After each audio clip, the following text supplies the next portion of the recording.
Good morning, everybody. Welcome back in, and we're already getting comments. I like the comments, though. I like the comments. So keep them coming. Keep them coming. Anyways, yeah, this Sunday we are just discussing two things here.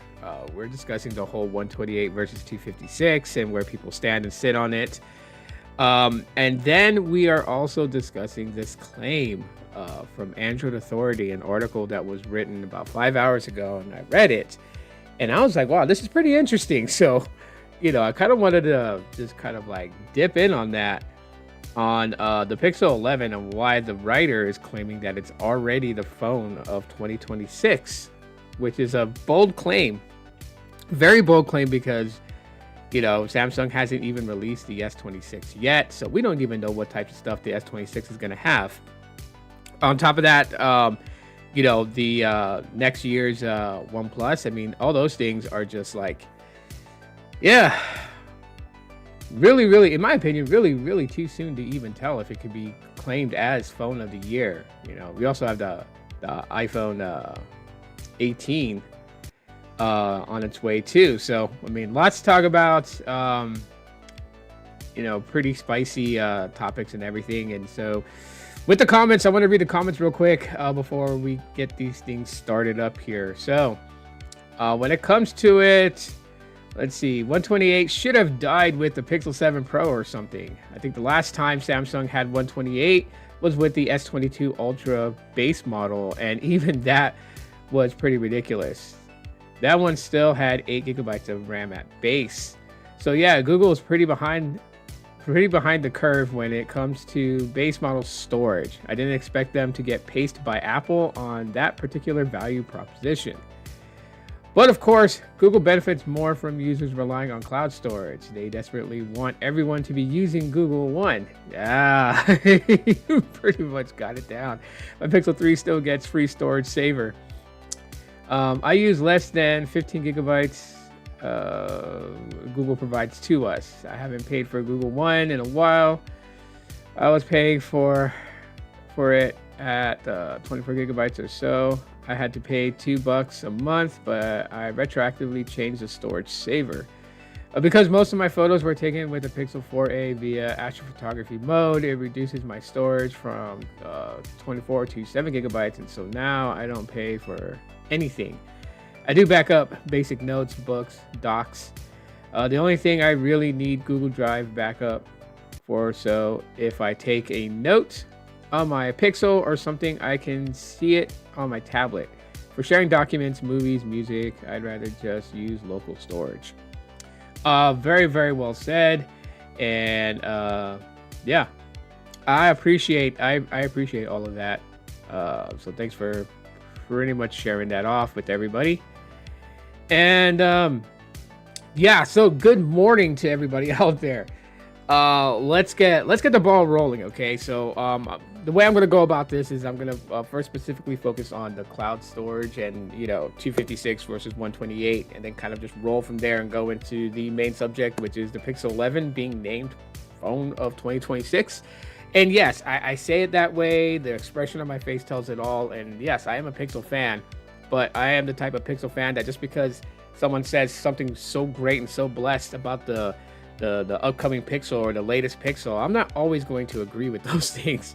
To me, short answer, very, very early to even run and tell people that it's phone of 2026. And we'll pick apart the article.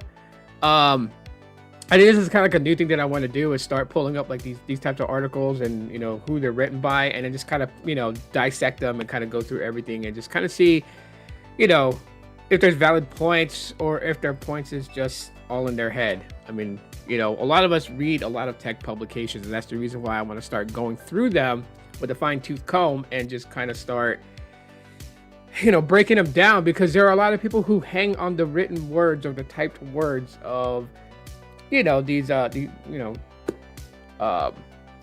the writers, the people who type up these articles for you to read on these publications like Android Authority and Android Police and 9to5 Google, 9to5 Mac, and The Verge, and all these other places. There are people who really hang on those words, and so I want to dissect them and just pretty much put out the obvious and just see if there's any merit to what's being said in these articles. So that is the plan for this morning. And then yes, there will be a Vlogmas Day 7 today. So it's just going to be just kind of a slow-paced day, whatnot. But I will have a vlog out later on this evening for everybody. So if you guys missed Day 6 has been up since last night. So go check it out. Yeah, in keeping with Vlogmas. So that's the idea of everything. I don't know if I'm going live with B-Tech later. I haven't heard from him in Google Chat. But if he intends to go live on the tech side of things on his channel and talk about his experience with Pixel 9a, we'll probably do that live stream on his channel. So not saying that it's going to happen, but if it is going to happen, it's going to happen on his channel. So I just want to let people know that.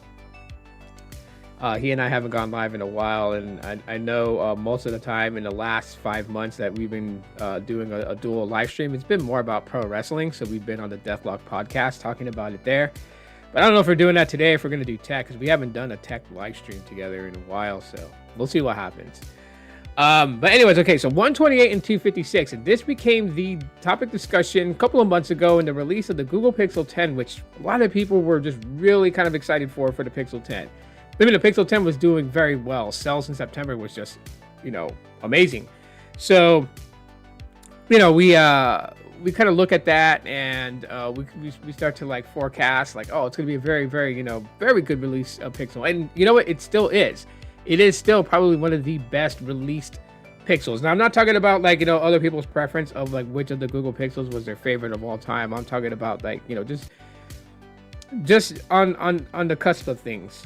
The Pixel 10 showing, very good promise and everything, but that was quickly like the flames that was just like so high and just so hot at the moment and everything came to not a freeze, but kind of cooled down those flames pretty quickly on the release of the iPhone 17. That base model started at 256, and when that happened, it literally from that point just became the focal of that. A lot of people that are on social media that are influencers based on mobile technology and everything, that was like the main thing that they kind of went through, right? Like they went directly to that in any debate, in any whatever the case may be, whether it's on X, Facebook, or whatever it is. That's the number one thing that comes up. And then when you do have people who absolutely love Google Pixel phones would like post on social media, not even trying to start that conversation, but they would just post like they just got their Pixel 10 Pro in the Moonstone color, and they got a Pixel Watch 4, and they got the Pixel, buds along with that, the combo set. They're excited and they're happy. It's happy Pixel Day for them. There's always that one person that goes in the comments and is just like, that was a waste. iPhone 17 does 256 and Pixel 10 didn't do it. Like, putting in their 2 cents where it wasn't even really asked. You know what I mean? And I know it's social media, so you have to be prepared for those types of things, right? You can't just post something and expect everything to be like lollipops and rainbows. You got to understand that, like, people are going to weigh in on it. They're going to jump in on it. They're going to say what they want to say because it's social media. And that's like the new norms in society today. It's, you're behind the keyboard. You can say whatever the hell it is you want to say, and you don't have to worry about repercussions of anything or your words because no one can find you type of thing, right? So everyone's very vocal and free about sharing their thoughts. So 256 and 128 became the argument. And we've seen this time and time again when it comes to the tech space. We've seen this so many times, right? We've seen this, way back in, 2011. We've seen this back in 2013. We've seen this back in 2015 and 2017. We've seen this for years and years and years. That has been one of the major topic discussions because every so couple of years, we get to that point where it's like, what should be the base storage norms? Do you guys remember when 8 gigabytes was like base, and then 16 became base, and then 32 and 64 became base, and 128? Yeah, that was a while ago. And why is this such an important subject? It's because you have to look at the overall encompassing thing about this, which is apps and software size, right? App sizes are getting bigger.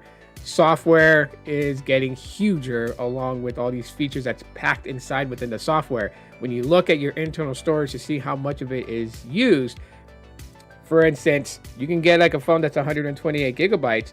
Look at the internal storage as you take it out of the box. Just look at the internal storage amount and what's available for you to use, and you're going to realize the whole 128 gigabytes is not available for you to use. You may have something like 118 gigabytes, right? 10 gigs is already allocated just for the software alone.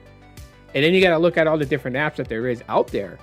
Facebook and Instagram, like these apps are adding in and implementing things in, right? Like right now we're in the dawn of the era of AI.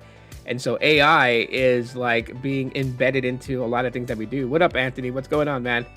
So AI is being embedded into everything that we do. And so like, Facebook, like Meta has their AI, that runs into Facebook, Instagram, and even in Threads. And then, X has Grok, which, is AI. People are trying to well, they're not trying to, but, some people use Copilot from Microsoft. They try to implement that stuff in. And of course, you got Gemini. AI is the front battle now. It absolutely is. And, the crazy thing about it is that because they're implementing these things into apps and services, it's making those things much bigger. So while 128 gigabytes would have been okay, as stated in the comments, it was okay around the time of the Pixel 7 Pro, back in those days where AI was not at the forefront of everything, right? Because AI started to get positioned to everybody from Google with the launch of the Pixel 8 series. A lot of people would feel like that is the time that they should have switched over to 256 gigs. And that could be the possibility coming up with the upcoming Pixel 11, which we'll get into a little bit later in this live stream. But see, like for someone like me, like if you were to ask me, because I got the Pixel 10, my storage capacity is 128 gigabytes. All right. So I don't argue with people on the sense of like, resist against more. Like that would be a pretty stupid statement to say. Resist against more. Resist against getting more for you. Like you should always want more for you. I don't consider myself a tech influencer. I'm more of just like a casual tech user. But more is better. I do agree that, we should start turning the page and just, making 256 as the base. We should have done this a while ago with not just with Google, with every manufacturer, Samsung, with OnePlus, with Motorola. I mean, that should have been the norms. I would say that, with the change up of storage capacity at the base amount, I would say we were like 2 years late making that flip. That's what I would say. But that's just me. However, I got, the 128 gig. So people were just like, how do you make things work? And the way that I make things work is just, with things like this. Google One, which initially that was the whole point and probably the reason why that Google kind of just held back of changing the base storage amount. And it comes down to money. And this is where some people feel, appalled, like, oh my God, Google's all about making money. Well, absolutely, they're all about making money. This is the whole point of Google, is that they're going to make money. Yes, we can point out that, their parent company, Alphabet Inc., is just, so wealthy in this world. And, they have funding to do the things they want to do because, they're Google, for cripe's sakes. Their bread and butter is search. That's where they make a lot of their money from. They make a lot of their money also based off, from advertisement in itself. Ads run in the Chrome browser and search. And so, yes, they make a lot of money, but it doesn't mean that they don't want to keep making money. And so, of course, little avenues here and there, they're going to do it. And you got to remember, Google One came on the back of what Apple was doing on their end, because Apple nickel and dimes everything to their users, right? You buy an Apple iPhone, how much of iCloud storage do you get natively without paying? Only 5 gigs, right? That's not a whole lot. You can eat that up pretty fast. And so, of course, they expect you to purchase more iCloud storage, and they just started doing everything that way. Apple TV and all these other subscriptions and stuff like that. Google's no different from them, right? And Apple's no different from Google, right? That's the way that I look at it when it comes to like all these initial paid services. In order to have like a pretty decent experience using a specific ecosystem, is that you're gonna pay. You got to pay to play. That's how all this stuff goes. Um,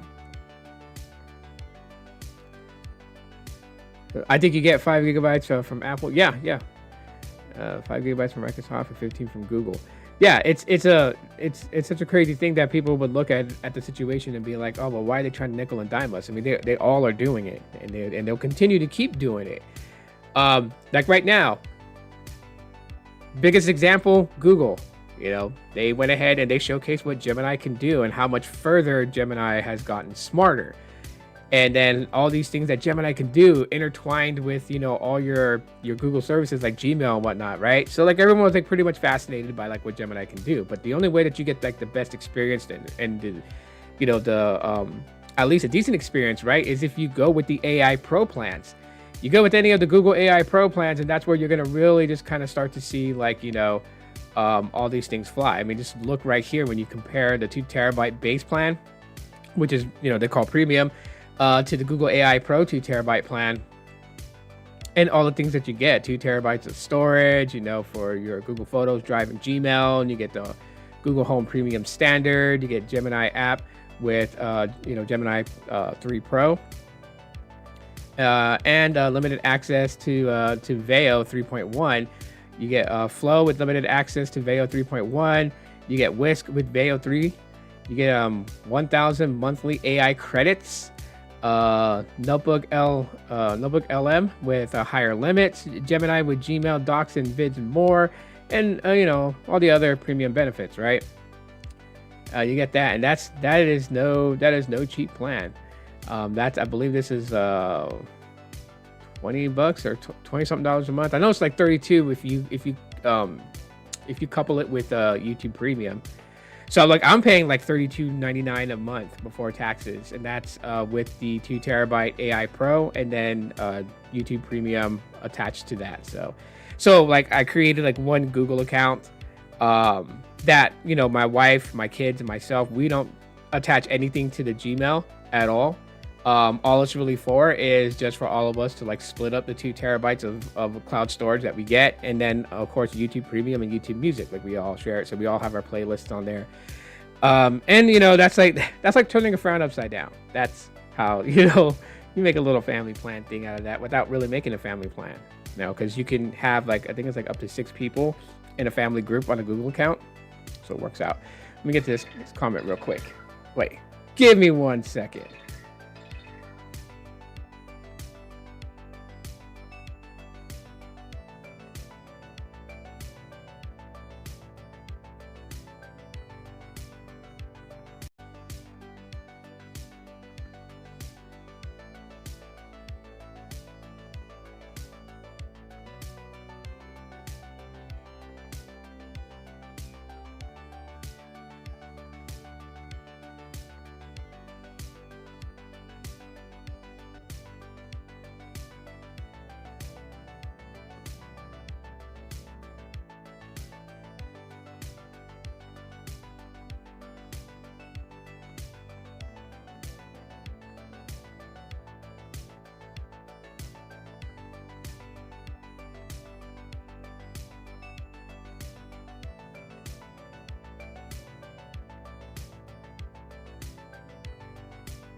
All right, sorry about that, everybody. I knew that kind of just like messed with the momentum, like the momentum and everything like that. Oh my god.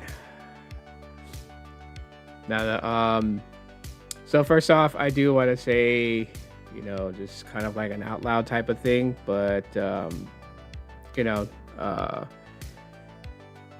wow, processing that type of news is pretty hard. So I mean, I don't know the guy personally. He's one of the guys that one of my wife's coworkers passed. So she was calling me. She's kind of upset because really nice guy. Older gentleman. He's in a way lived a full life. So, but he just passed away this morning, and so she's pretty shaken up by it, just because he was one of her favorites. At work, always did his job, always on the brighter side of things. He would always joke around, like, when I would go visit my wife at work and everything like that. He would always joke around. He's married and everything, but he would always joke around with me. It was, I never took it as disrespect or anything like that, but he was just like, "Oh, you're stealing my wife," He'd always joke around. But yeah, my wife is, she feels bad because, she's also friends with, his wife, and, he got sick a couple of weeks ago, and he was last time she spoke to him on the phone, he was telling her like if he can get hours on the following week because he's feeling good to come back to work and everything. And then everything just took a turn for the worse. They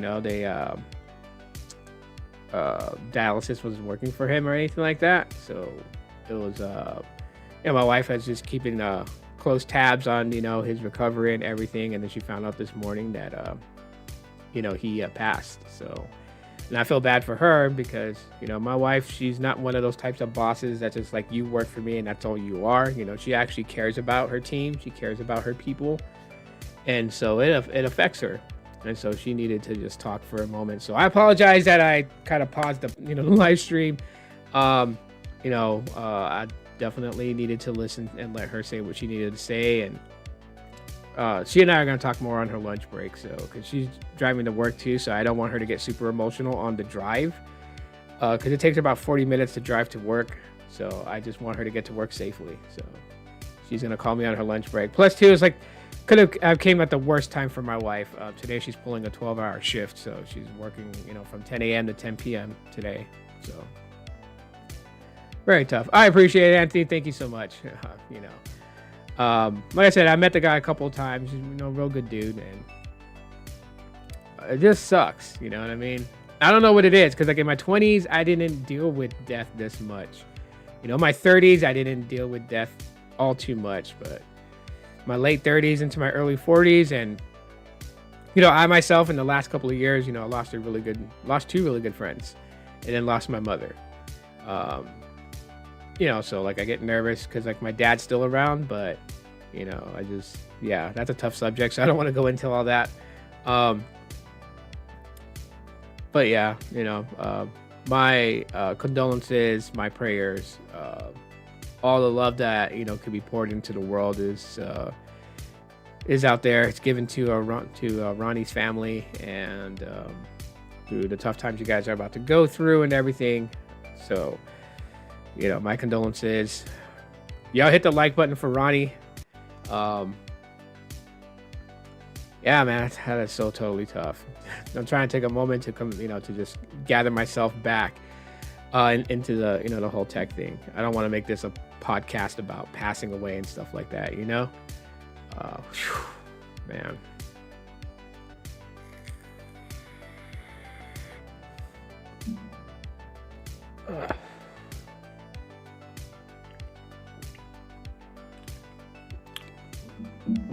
I don't know. Maybe I'll talk more about that like at the end of the podcast. So, I had to pop my neck.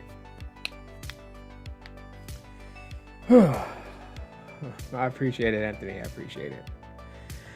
But anyhow, in the norms of things, when it comes to like 128 versus 256 gigs of internal storage on devices these days, I feel like I'm sorry, I'm picking up from there. I don't remember what my last thought was before taking that call, but you know, I want to wrap this little subject up and go into the Pixel 11 thing. But you know, wanting more is never a bad thing.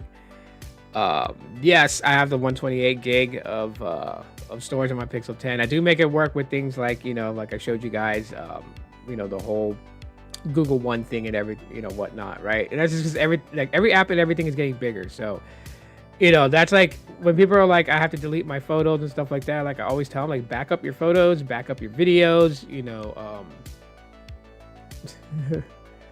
Oh, hey, nice. I'm glad you were able to catch the show. I'm still live for, you know, a little bit, not a little bit, but you know, you caught me in the halfway point, so you're good. You're good to catch the rest of the show.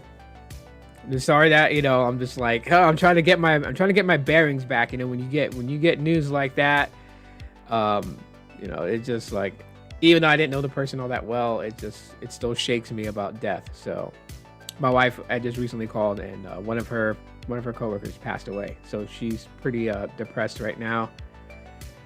She has to go to work and pull a 12-hour shift, so that's going to be even harder because that's the place where she's reminded of him. You know, he would always make her laugh every time to try to make her day better.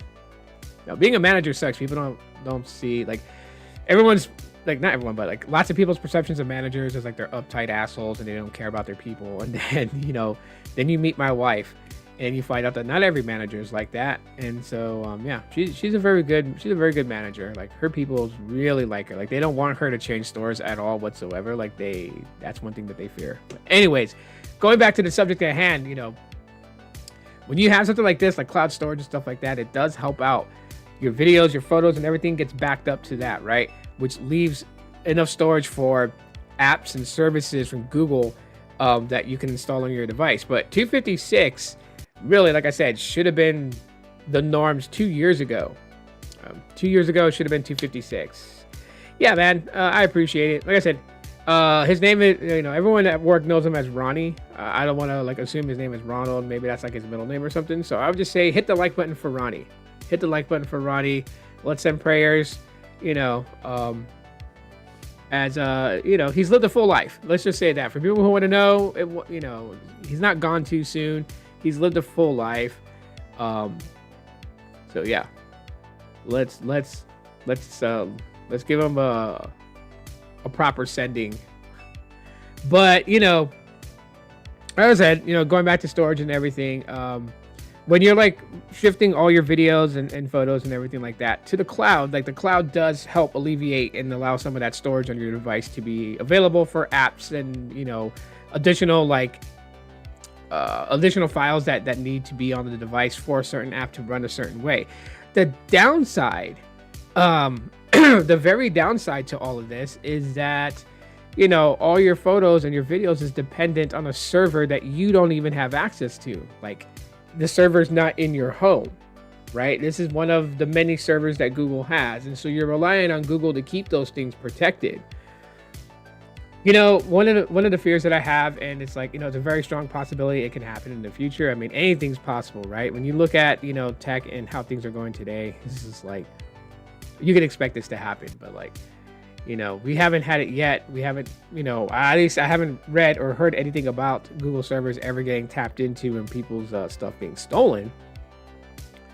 But it's a possibility, because the way that I look at things in life, my outlook on it is that if it has a door, doors can always be open, right? You can always go in, you can always come out. The only way that server is like airtight locked is that, you know, if it doesn't even exist. And so, yeah, you are at the mercy of Google security protocols and everything to keep all your information private. Which, you know, that's another argument there. It's like, how private is your data with Google, right? So, yeah, 256 should have been the norms. You know, iPhone did it this year. That's what it is. OnePlus did it too as well, right? Look at the OnePlus 15.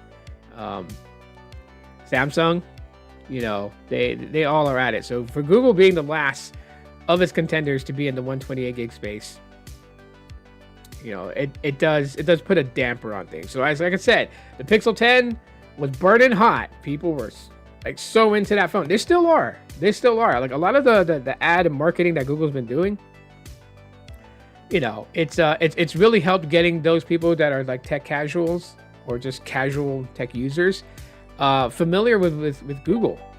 So that is, that's why it's got such a good momentum behind it. It still has a good momentum behind it. Like, believe me, even though it doesn't have the 256 as the normal, as like the base storage start off, hasn't hindered it from people wanting to buy a Google Pixel 10. So, which leads me to the next case point, which is this article that was actually written by Android Authority. And they say the Pixel 11 is already the best phone of 2026. And this is written by Ryan Haynes over at Android Authority. And he writes this little subtitle: "Sorry Samsung, sorry OnePlus, you've already missed the landing." So why is that? Why is this claim of the Pixel 11 already like at that point? Why are they making this really bold statement? Pixel 11. And so I read this article, and you know what? I'm going to drop it in the chat for you guys. You guys can open it, read it now. You guys can read it later after the live stream. Totally up to you guys. But there is a link to it. And there's some key points that Ryan makes in this article on Android Authority as to why that he says that the Pixel 11 is the best phone of 2026 already, before we even got the Galaxy S26, before we even got the OnePlus 16, before we even got the iPhone 18. Here's one of the biggest claims: Samsung is stuck and OnePlus is in reverse. All right, so I'm not gonna like read his his written words or his typed words. You guys can read that for yourself. But just like I said, I already read this article, so I kind of know where all this is at. So there's a couple of things that Ryan points out when it comes to Samsung and when it comes to OnePlus. And one of the biggest things that he talks about with Samsung was, if you guys remembered earlier this year, like just like a little bit after the release of the Galaxy S25 series, and then there was like this talk like at the beginning of summer 2025 where they were saying that there was like rumors and leaks about Samsung shifting everything with the S26, and that they were doing away with the S26 Plus, and that was going to be replaced by the S26 Edge. And then we were going to have just the Galaxy S26 Pro and then the Galaxy S26 Ultra. Remember that 3-phone lineup: S26 Pro, S26 Edge, S26 Ultra.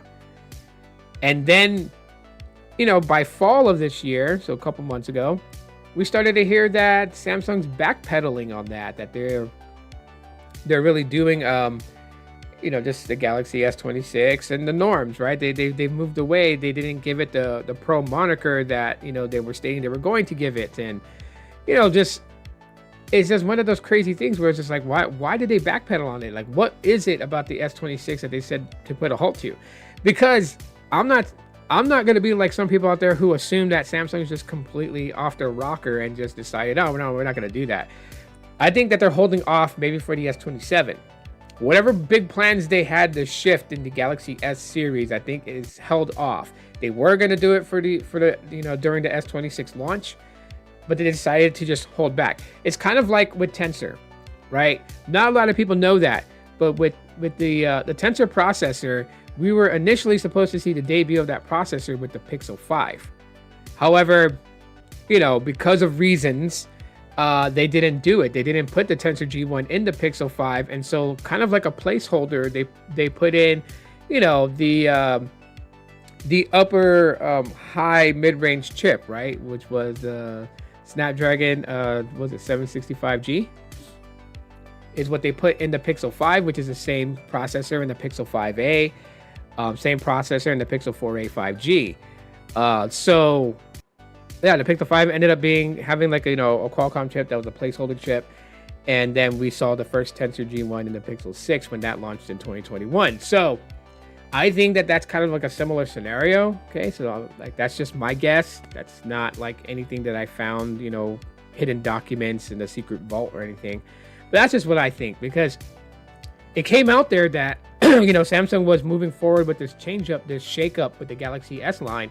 and that they were going to call their base model a Pro model. They're, of course, get rid of the plus size and, just have like a thinner S26, and that would be the S26 Edge. And then you would have like the beast of all the devices, which is the S26 Ultra. And that's a pretty good way to look at it when you think about with the Samsung side of things. You think about it like that, right? Because then it's like, but it's a very big, bold claim too at the same time to say that your base model is technically the Pro model, right? Which is like undercutting and laughing at Pixel with their base models and then their Pro models, and then iPhone with their base models and then their Pro models. Samsung's like, no, all our stuff is Pro. All our stuff is elite and just the best of the best. And so our base is a Pro. So your guys' Pro contends with our base model, and just kind of like shift that dynamic, which is good marketing for good sales. Why not? I mean, nobody builds something and then says that their stuff is mediocre, right? Like whoever built the smartphone and said, yeah, our phones can kind of do what the big guys can do, but we're just happy to be here. Like nobody does that. Like Motorola thinks their phones is the greatest. Same with Google, same with Apple, same with Samsung.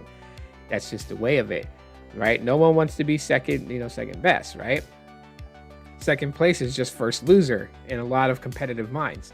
So, of course, they were gonna push that, right? Their base model was just gonna be called the Pro, and then you had the Edge for the thinner phone, and then you had the Ultra, which was best of the best. They backpedaled on that, so that's one point that Ryan makes in this article about Samsung and the S26, the future of the S26, because that's coming in the next 2 months. We should start seeing a lot of stuff kind of build around that. There's also the thing too of like Samsung and their updates and everything of whatnot.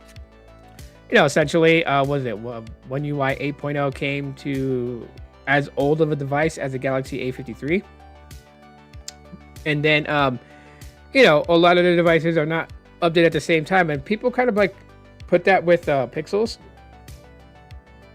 and that's a very two different thing. On the Pixel side of things, it's not like they did like the Pixel 10 first, and then like 2 weeks later the Pixel 9 series, and then the 8 series and the 7 series. It almost seems like that's what Samsung does with theirs. Like their latest Samsung Galaxy S25 will get like the update, right? And then the S24, S23, S22, S21s, they don't get the update until later. But then it's like, then you hear like the news like, oh yeah, the Samsung Galaxy S24 series and the Galaxy A14s and whatever got the update, and it kind of goes by generations. But with the Pixel side of things, it goes in waves. So it doesn't matter if you have a Pixel 6 or a Pixel 10. You're good. Pixel 6 users, Pixel 10 users can get the same update at the exact same time. But what it is that I don't want to say they do it by regions, but they only do an allotted amount of pixels at a time. Only because if there's a bug issue that those who took the update report, whether it be from the Pixel 6, which is the oldest, all the way up to the Pixel 10, they want to be able to stop the OTA update for the software, pull it back, be able to find the issue with it, fix the issue with the bug, repackage the software update, and then push it out to those that had already taken the update, that experienced the bug, so it fixes their issue, as well as rolling it out to the rest of Pixel users. That's how Pixels does it. So it's not done by generations of Pixels, it's just done in batches, so then that way they can catch early bugs. Please let 128 gigabytes die. I mean, that's a really weird thing to say. Like, why let it die? I mean, even if you have 256 gigabytes of storage, there's still 128 gigs inside that 256. What you mean is I know what you're saying. I'm just messing with you, Brian. Good morning to you. Happy Sunday. Yeah, everyone should move away from having 128 as the base model amount, whether you can rely on cloud storage or not. Yeah, we're way past that subject, Brian. We're at the Pixel 11 point already, but good to get your take on it. And I think a lot of us agree, right? Like 128, we do need to move. It's not about, just so kind of going back to that real quick for Brian, it's like the way that I see it, it's not about backing your favorite smartphone, because you know what, all those people that are Pixel fans that are just like oh, 128 is fine, like I would tell them, stop it.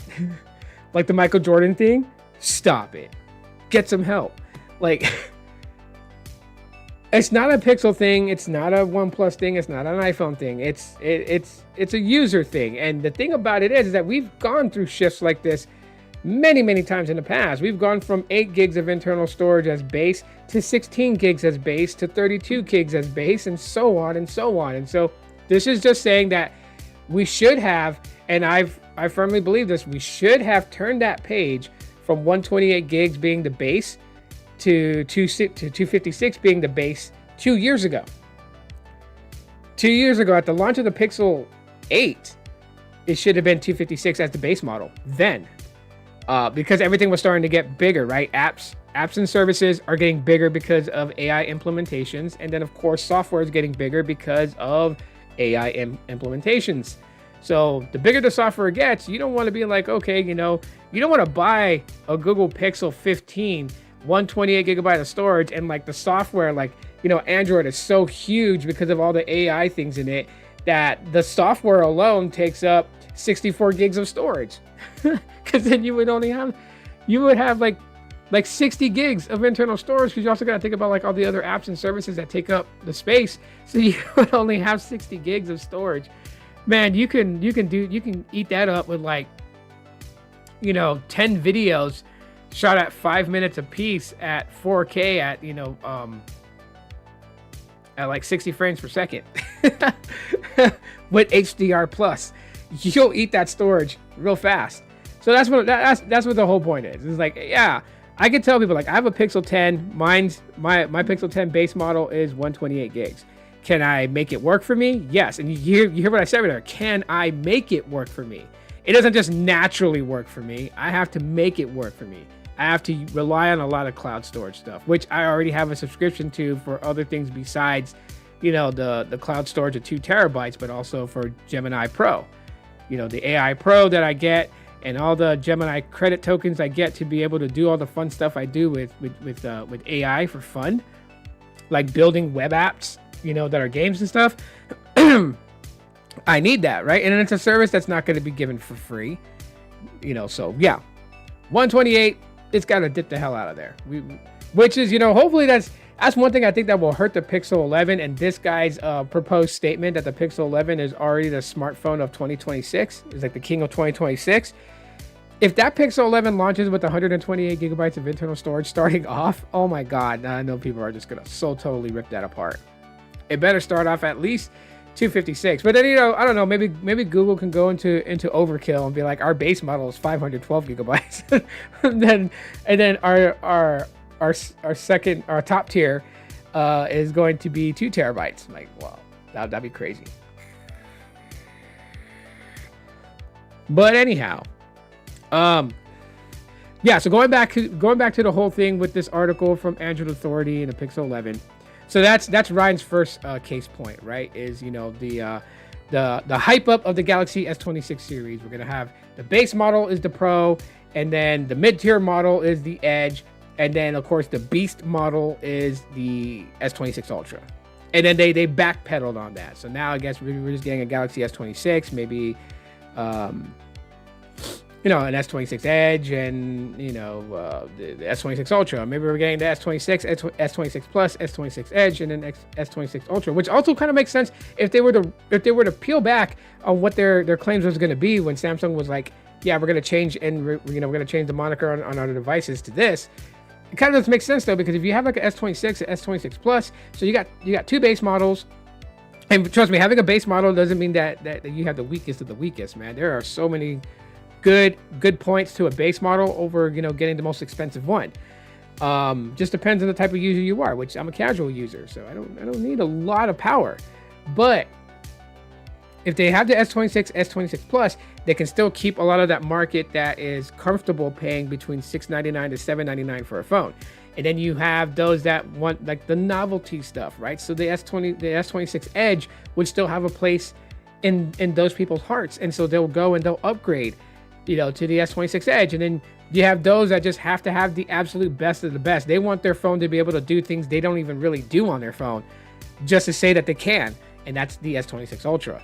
I mean, that's just how it is for tech enthusiasts, right? And then the casual people just want the best of the best, and then when they go into T-Mobile or AT&T, they're like, yeah, the S26 Ultra is the best phone you can get on Android side. They're gonna get it. they probably only use like 8% of what the phone can offer, and they're happy because they know that the other 92% of what the phone can offer, they may use maybe once or twice in their lifetime. And they can do it because it's there. They don't have to like upgrade to get it. Plus, too, Samsung's got a very good track record of, trade-ins, right? They're trading, that's the crazy thing. People always talk about like, yeah, I got the Samsung Galaxy S26 Ultra. It's badass. Or I got the new Z Flip, the new Z Fold, the new Z Trifold. And, I'm just rocking like, futuristic tech and everything. And and they're like, yeah, I didn't pay a lot for it. Yeah, of course not. You traded in an iPhone 17 Pro Max and got like $800 lopped off it, and then plus, you're a repeated Samsung customer with a Samsung account, so you get all kinds of other crazy deals to go along with that. It makes sense, So I don't know. Maybe that's why they decided not to go with a Pro, Edge, and Ultra. They decided to probably keep a base Plus, and then an Edge, and then an Ultra. 4 different phones, 4 different options. That's a good thing, right? Now what's the take on OnePlus? Well, that's a crazy thing. With OnePlus, the focal point is, they're talking about, Oxygen OS and how a lot of the cool things about Oxygen OS has been peeled, and that it's been more fitted towards Color OS from Oppo. Hi, love. I hope you are feeling better. There are those comments in here. You could read them. People send their condolences to Ronnie and his family. So we all pray that he rests in love, and I just I'll talk to you on your lunch. We'll talk more about that, but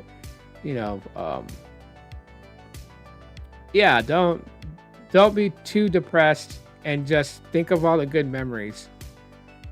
I know you care and you love your employees and everything, so yeah. I hope you made it to work safely too, because that was my worry. Was I know you cried on that drive, so I just, didn't want you to lose focus, because I need you, so I just don't want anything bad to happen. Now, hopefully you made it to work safely. Maybe you're parked out in front. Just take a moment to get yourself together collectively. Go in and, hell, make him the employee of the month.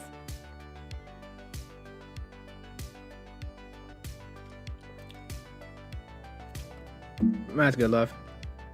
I don't know if you have a say to make him employee of the month. I would say so.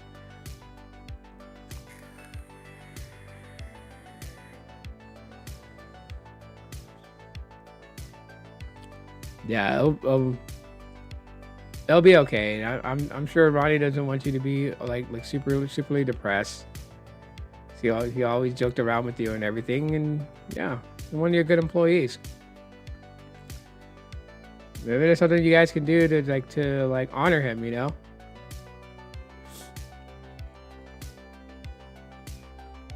For those that's popping in, don't worry. There was a call I had to take earlier, and I explained it earlier, and we'll talk about it at the end of this podcast. Yeah, too early to clock in. I know, love. You got 18 minutes before you clock in. Anybody talk to you about it? Besides Megan?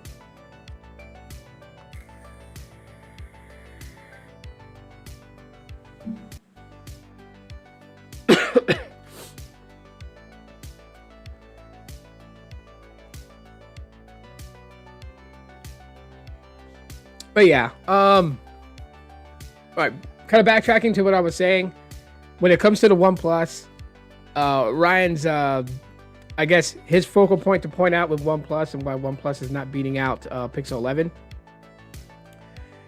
is simply on the fact that, like I said, there was a lot of things that like Oxygen OS had that was taken away as Oxygen OS is becoming more like Color OS, which is Oppo's, software for their devices. And Oppo and OnePlus are sister companies, right? So it was that was pointed out, and then also the lack of AI, their underwhelming AI known as Mindspace, which sounds when I hear Mindspace, I think of MySpace, like the social platform from back in the day. Um, comment a thumbs up if you had a MySpace account back in the day, and did you modify yours? Like did you go into the description box when you were editing your MySpace page, and like copy paste those codes that would put like a theme on your MySpace that like had animations and stuff like that? Like I did those things. I know a lot of people missed that when MySpace went down and everyone had to go over to Facebook, and Facebook was just so bland, blue and white, and like you could do no customizations to your profile like that. Man, it totally sucked. And Tom was everybody's friend. It didn't matter. You didn't have to add him. He was already your friend when you created a MySpace account. But anyways, oh, Thomas was talking to you? Okay.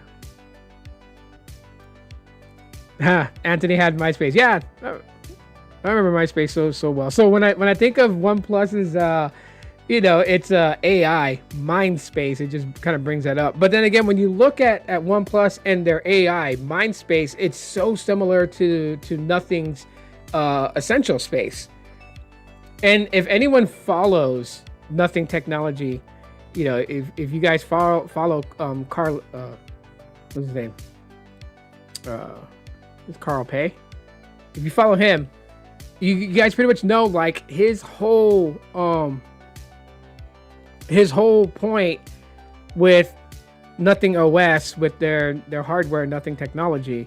His whole point is to bring in a great experience with a smartphone, but that doesn't keep you in a doom scroll type of thing, right? Like, use your phone to get information, to get what you need out of it, but then you can also put your phone down and stay in the real world, right? Kind of like a way to just balance out your connection to the Matrix.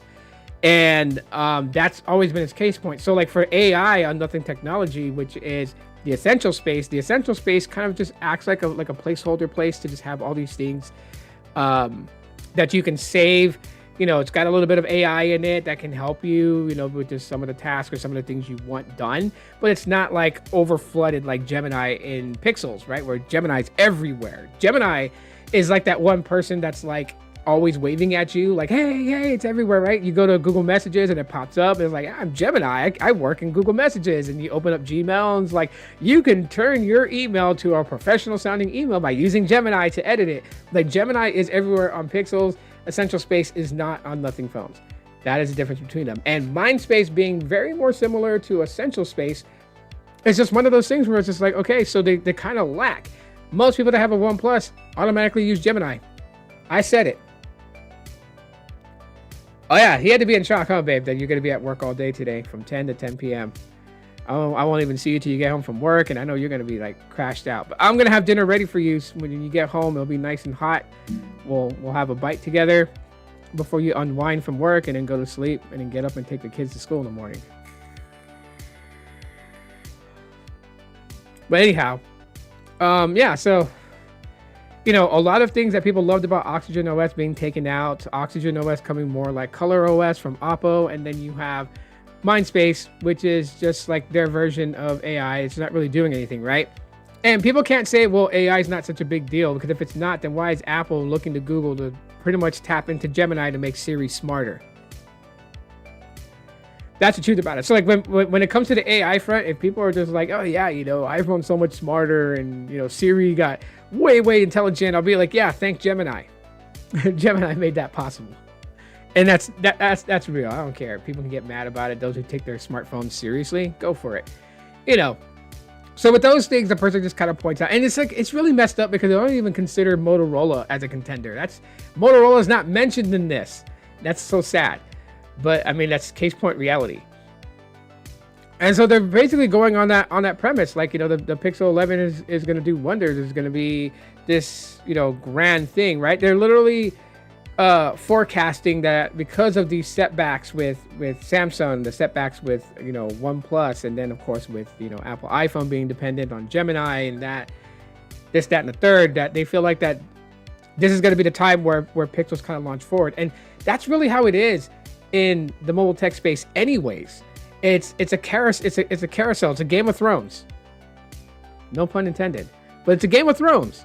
You have people that, well, not people, but Samsung will sit on the throne and then it'll get dethroned by Apple because of like one or two things. And then for the better part of 7 years, Pixels has sat in that throne, just not very long, right? Like Apple will sit in that throne for months, and then Samsung will take the throne from them when they launch their new device, and they'll sit in it for months. Pixels will probably sit in it for maybe like a week, and then it gets dethroned by something else that Samsung or Apple does. Now, the Game of Thrones, the musical chairs, it's going to be a little bit different. Maybe this coming year, 2026, absolutely is the year where Pixels takes the throne. And not just for 1 week, but sits on it for a while until Samsung or Apple does something innovative to kind of push them off that throne. And I want that. Innovation is like probably one of the biggest and most important things when it comes to the tech space that we definitely need. We definitely need more innovation. This is why the tech space has become to a point. I'd like to say this, okay? And this is just making a very big, bold statement, but I like to say, not this, but hold on. Okay, love, have a great day at work. We got 10 minutes left. Just hang out in here if you want. I don't mind. But I love you. I love you, hon. Just know that. I love you very much. It was like one of my standing jokes back in Hawaii. I used to tell people, like, what was a Filipino guy say to his wife? He says to her, his love for her is taller than the telephone pole. But yeah, going back to everything, when it comes to these smartphone things, the one thing I will say is this: the reason why we have so many people on social media accounts that's just talking, a lot of jargon, right, and just causing debates and then arguing back and forth. The reason why we're having this is because we're lacking innovation in the mobile tech space. And I know there's going to be some content creator out there who contradicts what I'm saying, or tries to, wants to say it like, no, we are developing. No, it's not innovation in software. Innovation in software is never ending. You can always develop on software. You can always implement new changes to software. You can completely revamp software. Right now it's all about injecting AI into software. That's the innovation of today. But that's not the innovation that I'm talking about. So I want to clarify the innovation. The innovation is in the hardware. We are sorely lacking innovation in the hardware, where people make a big deal about Samsung's new trifold because it's a triple fold. So it's not, a foldable where it's just one fold, it closes and becomes smaller, or like the Z Flip or the Z Fold. But there's 2 hinges, 3 screens that become one giant tablet. And even with the trifold, all the cool things you can do with it, right? Like, because Samsung has Dex, which is like a like a desktop operating system. When you have the trifold open paired with a keyboard and mouse, it now becomes like a little mini setup for home computing off your smartphone, right? Your smartphone is becoming everything with that trifold, and that's what we're sorely missing in mobile technology today, is the innovation of hardware. We used to have that a lot back in the day. Like, take yourself and go back in time to 2010, 2011, 2012, all the way up to like 2017. 2017 is where I feel like innovations just started to like sorely slow down. We had Android phones, 3.2-inch displays. Yeah, they weren't the biggest displays, but it had a hidden QWERTY keyboard, slide up, boom. You had a nice keyboard if you didn't want to use on-screen keyboards, right? Because people were still not used to typing on a display, so they wanted physical keys, right? So like the LG Optimus Slide was probably one of the most banging mid-range phones back in like 2011, for that simple fact that you had a slide-out keyboard. We had like the LG, was it Double Play, I think is what it was called. So it was like the early beginnings of like foldable technology, when it wasn't really foldable. It was just a phone that had like 2 screens. You had an outer screen, and the phone was just like a candy bar style phone, and then you would grab the screen and open it, and then it would reveal a full QWERTY keyboard, and then another internal screen with speakers to the left and right of it, where it became like a little micro laptop. You had phones like that. You had the LG Wing. You guys remember that phone? I mean, I've always wanted an LG Wing. Not because, like I wanted it as a daily driver device, but I wanted to play around with it and made people think I was taking ectoplasma readings with it, like I was Egon from Ghostbusters, right? Because you had a candy bar style phone, and then it swiveled into like a T-shaped landscape display with another quarter display on the main handset itself that you can interact with it, right? And it just looked like you can take readings. So I was like, I wanted that. Motorola had its quirkiness. Of course, BlackBerry was around back then, even though BlackBerry kind of switched off into using Android OS, but you had that. And even Samsung, like shout out to Samsung, because Samsung wanted to revive, the Sidekick. Remember they actually, after Danger kind of went out of business, sort of, they kind of got the rights to be able to create a Sidekick. So we had the very first Android running T-Mobile Sidekick, but it didn't do all that well because the way that Samsung built the phone, they didn't have the infamous swivel, because all the original Sidekicks that were made by Danger, they would have like that swivel pop, like so. And Samsung's was just like a screen that just kind of went up, kind of like the HTC G2. It kind of had that type of hinge, and people were like, oh my god, this kind of sucks. But it was kind of cool though. Of course, it was outdated. Like I would, if I had like all the equipment to be able to do it, I would love to like get a bunch of Samsung Sidekicks, update the modems inside there so they can connect to 5G, give it a larger battery using like a silicon carbon battery, so it doesn't have to like take up more space inside the phone itself, but be able to give it more of battery capacity. Of course, updated updated processor chip, CPU, GPU, NPUs, and TPU, like upgrade all of that, right? And then run it on today's software, Android 16, and put that out there for everybody. Man, that would be such a bad. I'm pretty sure I could probably revamp that phone, and probably I could sell it for $1,500 because of all the stuff that's in it, but I would only sell it for $500 and put it out there for everyone to have. Man, that'd be so badass, right? It's like, we need this type of innovation back. And that's what I mean by like mobile tech today lacks innovation. It's not software, because software can always be evolved. It's code. That's all it is. Software is code. For those that don't know anything about tech, software is code. You code up to build software. Pretty much that. Hardware is where we lack in. Every phone looks the same. Like look right now with the way like rumors are going about the Galaxy S26 and how its camera setups and everything kind of mirror the whole, the whole Pixel camera visor. And then you got like, the iPhone 17 Air that looks like a one camera sensor ripoff of the Pixel 6. And I'm not saying it like the iPhone 17 Air is a bad phone. I'm not saying that at all. What I'm saying is like, for a long time, a lot of OEMs were pushing to make their phones look like iPhone. Now it's reversed. Now they're pushing to make them look similar to Pixels.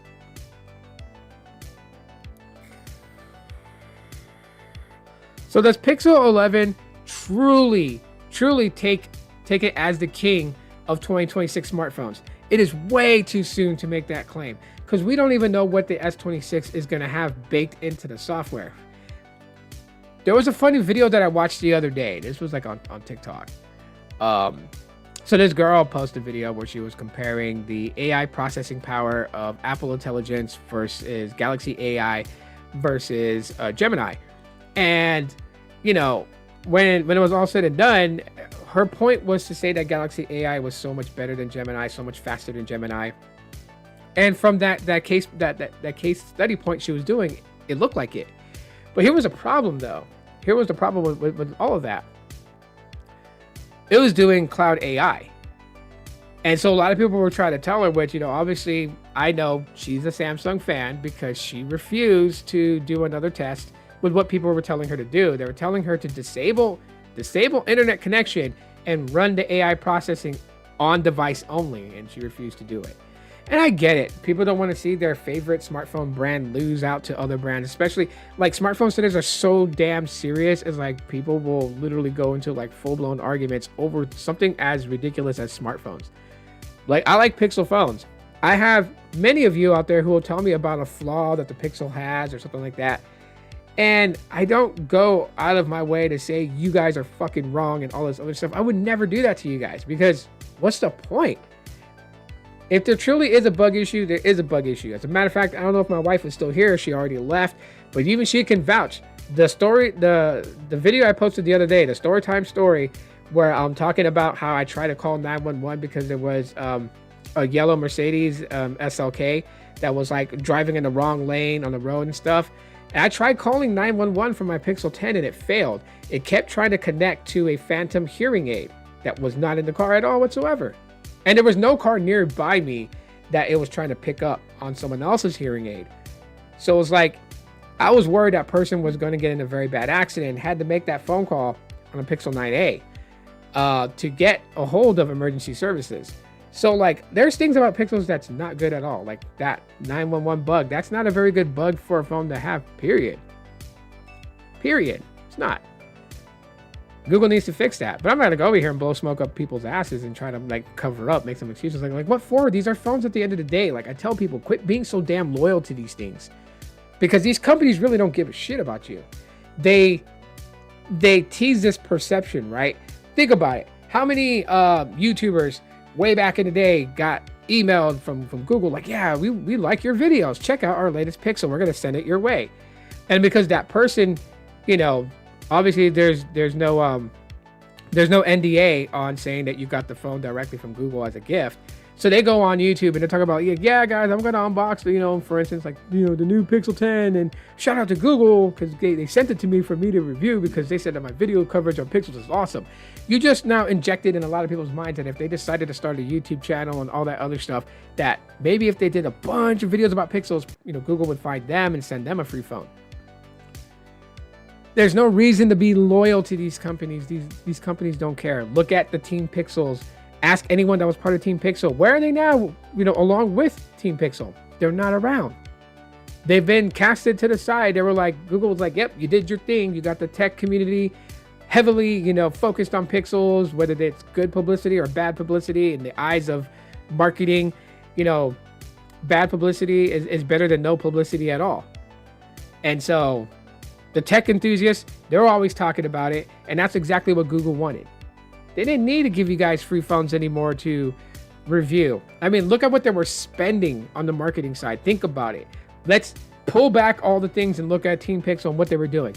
They were sending YouTube creators a gift box, right? So it's not even the original boxes that the phones come in. I mean, those were tucked inside those, you know, those gift boxes. But they had quirky gift boxes. Like they had gift boxes that looked like a pop-up book.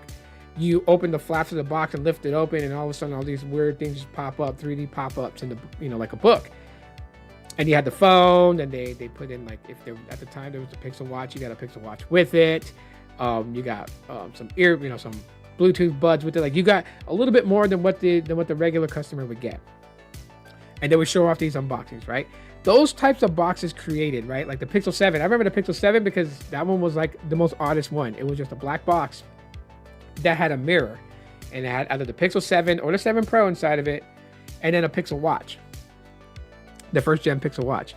But you gotta think, to manufacture those things costs money, right? Then they gotta ship these devices to the Team Pixel members who live all over the US and around the world. So some people in England got theirs, some people in Japan got theirs, a lot of, you know, tech creators in the US got theirs. Okay, you have to ship these items, right? But they didn't stop there for Team Pixel. No, they started doing things like, oh yeah, you know, we're gonna have this camp out session, so you need to fly out over here, and you know, we're gonna spend like, you know, the weekend camping and just kind of talking about Pixels. And so people drove or flew to wherever this destination was. They each got, like, you know, their own camper for them to stay in. So it wasn't like they pitched a tent and slept in a sleeping bag. Some of them had campers, like those little, you know, to make it more comfortable, right? They had like little campfires. Like all the influencers were there, kind of like, you know, mingling with one another, setting up, you know, business, you know, relations to do like collaborations and stuff like that, right? Or planning up, you know, for meetups and CES and all that stuff. And then they got to go do that. Like they got field trips. Okay, that ain't cheap. Traveling ain't cheap. And so, you know, they had to foot that bill. Content creators didn't pay for everything of that. Maybe they paid for some of the stuff that they did there, but majority of the stuff was handled by the Team Pixel guys, or the marketing campaign group known as 1,000 Heads. had that, and that's all money that Google had set for marketing for the Google Pixels that they gave to 1,000 heads and say, hey, handle our marketing. And that was the best idea. So when they buttered every tech creator up and hyped them up, and then all of a sudden decided to abandon them and say, yeah, we're not doing this anymore. We're now going for social media influencers who are willing to contract to using the phone for a whole year and no other phone on their social accounts. Because remember, they tried to sneak that clause in there. Right before Team Pixel disbanded, a lot of Team Pixel members were coming forward on YouTube, which is probably the one thing that 1,000 heads didn't even think about. Was like they put that in their little, their little thing where Team Pixel members had to update to make sure that they had the correct address to send the phones to. One of the things inside there, it says that you agree to only showing the Pixel as your device for a foreseeable amount of time, right? So basically, a content creator wouldn't be able to do videos on an iPhone or a Samsung because they are contracted by Google. And this is a binding contract, which means that if they broke the terms of the contract and Google wanted to, Google could have sued them in court. And so a lot of people talked about that, and then Google's like, oh, that was a mistake, and that's not what we wanted, because I guess Google and 1,000 heads weren't on the same page when it came to marketing that year. And so they removed it, and then what happened? The next year after that, they disbanded Team Pixel. To the point where it wasn't tech creators anymore. And they knew they could do it. They knew they could do it because whether they were giving away free phones to content creators to review, or they stopped doing it, which exactly happened. They stopped doing it, and a lot of the other creators expressed their frustrations. But one thing I will say is that none of the creators who were part of Team Pixel that expressed their frustrations didn't just come out and say it. They didn't come out and just openly say it honestly to all of us. Like, I'm mad. Pixels sucked because they didn't give me a free one this year. Because really, that's what it was, right? That's what we were always looking at creators to think. Like, yeah, you guys are going to say it's a great phone because it was given to you. You didn't have to pay for that phone. It was given to you by Google to review, and you get to keep it. It's not a review unit where you get to use it for a month and you have to send it back to Google. Like, no, it was yours to keep. And look how that turned out. There was a good hand of Team Pixel guys that were content creators that gave a real assessment of the Google Pixel, since they didn't get one for free. They had to go buy it out of their own pocket. And then all of a sudden, their excitement and their joy for Google Pixels was diminished. Now we were getting the real what they thought about Pixels because it wasn't given to them for free. And so that's what I'm saying. Like, being loyal to something doesn't have perks. It's actually more harm than good when it comes down to it.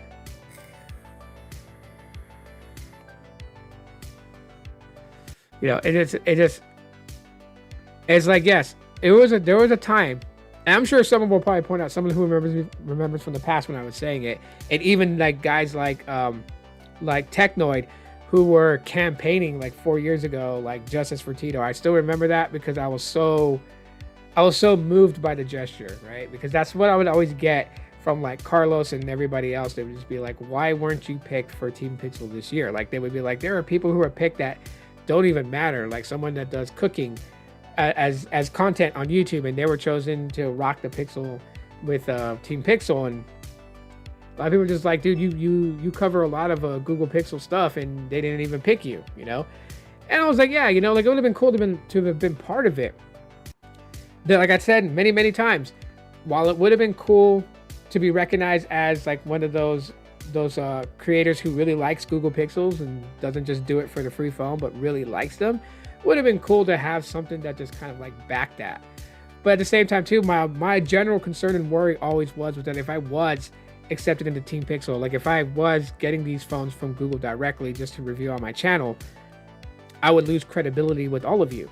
I felt like that a lot of you guys would then look at it and be like, oh, Tito is bought and paid for it. So it worked out for the greatest thing. It worked out because now when I make videos about Pixels and I tell you guys I really like these phones, you never have to second guess where's that coming from, because none of these are given by Google. A lot of these Pixel devices are given to me by my number one biggest supporter, which is my wife, who helped me get these phones so I can review them on the channel. which we're kind of like we're scaling back down on it because like I said, I only have so many years left on YouTube to be doing this. So eventually, no one's going to give a shit about what I have to say. That's just the nature of showbiz, right? You're hot today, you're forgotten tomorrow. And that same rule applies to content creators. Like, you look at, like, the trick to YouTube, the method to YouTube is to get new subscribers. Because if you get new subscribers, those subscribers are fresh to your content. And so you got a couple of years with them before they lose interest in your types of videos and have moved on to other creators that they discovered, right? Is when you can't make new subscribers is where your channel really kind of dies out. And so you look at guys like MKBHD, like yeah, they get millions of views and stuff like that. But how many are their hardcore watchers? I guarantee you, if let's say with MKBHD, he has 100,000 hardcore watchers, guys and gals who just click on every video that he uploads. I guarantee all 100,000 subscribers that do that on his channel are not the same ones that were doing that in 2015 and in 2010. They're not. So, eventually at some point, my channel is definitely going to go on the fritz because I'm on the low scale, right? On the low scale, there's a lot of the space of YouTube that people don't know who I am and what my channel is about. And so I know that time is rapidly approaching. So I guess you could say my greatest project, right? My magnus opus is going to be a 7-year long video. And I'm not the time is going to take 7 years to watch the whole thing. No. It's going to take 7 years for me to make this video because the final video, and I promise you guys this, it will be in 7 years from now, the final video that I upload while appreciating everybody who stuck by me for all these years and thanking everybody for the love and support and then closing out the channel for good is going to be an update. Can a device, so mark my words on this, write this down if you want to on the calendar. I'm going to release a video that tells you guys, can a Pixel stay relevant for the 7 years of promised life? So right now, this phone released on Android 16. Its end of life is Android 23. So when Android 23 is out and the final update for this phone is pushed out, will also be my final video on YouTube. Now, will I be posting every day? No. If I stop posting in say 2030. If I stop posting in 2030, that video will still come in 2032. That video will still happen. It will still drop. And yeah. So I'm not hell bent on buying the Pixel 11, the Pixel 12, 13, 14, 15. Am I going to upgrade to one of those devices in the future? Yeah, of course. But I really don't need to. If my Pixel 10 gets 7 years of support and my Pixel 9a gets 7 years of support, then I should be able to use these phones for 7 years without upgrading, right? That's the idea. So my wife is going to be the one that gets upgrades. She'll get, I told her we're probably not doing the Pixel 10a because everything about the Pixel 10a is very similar to the Pixel 9a. So what's the point? Now, if you're on a Pixel 6a, 7a, even the 8a, then the 10a would be a likely upgrade. But from the 9a, no, not from all the rumors that I'm seeing about the Pixel 10a. But my wife will be the one to get those new phones. So, I decide, get her the Pixel 11, she'll get the Pixel 11. Pixel 11a, she'll probably get. Upgrading her. So she has the latest hardware with latest software. And I know there's going to be things about the latest hardware of why you should upgrade, right? There'll be something about Gemini that comes through that is only going to be compatible with the Pixel 13 because, it has this processor with, this amount of RAM and, and the Pixel 10 will lack on some of those pixel drop features. But overall, the idea is that I'm going to be able to have that video to say what my experience was getting the Pixel 10 back in 2025 and then seeing if it made it all the way to 2032 with no problems. Of course, that means I have to take very good care of the phone because if I drop and crack it or break it or whatever, getting a used secondhand phone is going to have, first-hand abuse on it that I'm going to have to try and live with. So if it's the same phone taken out of the box that I make a review on 7 years later, it would be the better. So that's why I keep it wrapped in a case. I keep everything protected. Is just to make sure that it'll last that 7 years. So it's the same foam that I started out with. So, and then in closing, again, like I said, you know, hit the thumbs up for Ronnie. Rest in heaven, Ron. You know, it's such a weird day. Hopefully my wife is doing okay. I'm going to be messaging her throughout the days, checking in on her, seeing how she's doing. So I know she's already clocked in. It's like 10:14 a.m. in the morning, my time. And so I'll just be checking on her for, you know, duration of the day. She's doing all right. And that's very odd of my wife, because my wife usually, like, when she gets to work and she doesn't hop in on my live streams and like, you know, comment. She'll watch, but she won't comment. But she was commenting in this live stream today, which, you know, I know that she's feeling hurt. So I'm gonna go and just kind of chat it up with my wife and everything like that. So yeah, anyways, you guys be cool and be safe. Thanks for those that came in, and let's close the poll. And so we got 6 votes on the poll, and 83% said they use cloud storage, and 17% say no, they don't use cloud storage. So there we have it. That ends out the poll. You guys stay very blessed. Yeah, I'll see you guys in the next live, which is probably tomorrow. And also stay tuned for Vlogmas Day 7 video to drop tonight. All right, everybody. Aloha.